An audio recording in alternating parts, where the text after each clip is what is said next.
দমদমের হনুমান মন্দিরের কাছে ছাতাকলের কাছে বস্তিতে বিধ্বংসী আগুন। দাউ দাউ করে জ্বলছে আগুন। একের পর এক বাড়ি পুড়ে ছাই হয়ে গিয়েছে। কালো ধোঁয়ায় ঢেকে গিয়েছে গোটা এলাকা। পরিস্থিতি নিয়ন্ত্রণে ঘটনাস্থলে পৌঁছায় দমকলের ইঞ্জিন। যুদ্ধকালীন তৎপরতায় আগুন নেভানোর কাজ চলে। একের পর এক সিলিন্ডার ফাটার আওয়াজ শুনতে পাওয়া যায় সেখান থেকে। বহুতলের বাসিন্দারা আতঙ্কিত হয়ে পড়েন গোটা এলাকার মানুষজন। ঘটনাস্থলে গিয়ে পৌঁছায় দমকল মন্ত্রী সুজিত বসু।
দমকল এসছে তো কিসের থেকে আগুনটা কিসের থেকে ধরলো? দমকল এসছে, রাস্তা নেই। এখন কিসের থেকে আগুন লাগলো বুঝতে পারছেন? আগুন লেগে গেছিল।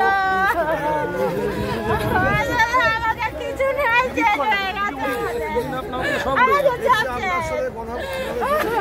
আমার মেয়ের গয়না পাতি ছিল, 50,000 টাকা ছিল ঘরের মধ্যে। আমার ডকুমেন্ট পুরো সবই গেছে।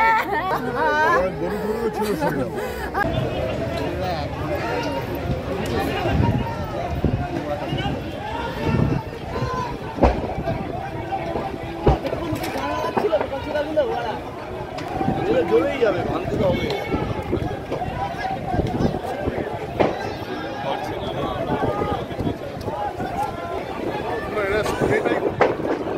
শ্রীহরি রক্ষা করো, হে শ্রীহরি রক্ষা করো, হে গোবিন্দ গোপাল, হে গোপাল তোমার গরুদের রক্ষা করো গোপাল। এই যে বেরিয়েছে, হে গোপাল তোমার গরুদের রক্ষা করো গোপাল, হে গোপাল, হে শ্রীহরি, হে গোপাল বেরিয়ে যা রে, শোনাও তোরা বেরিয়ে যা।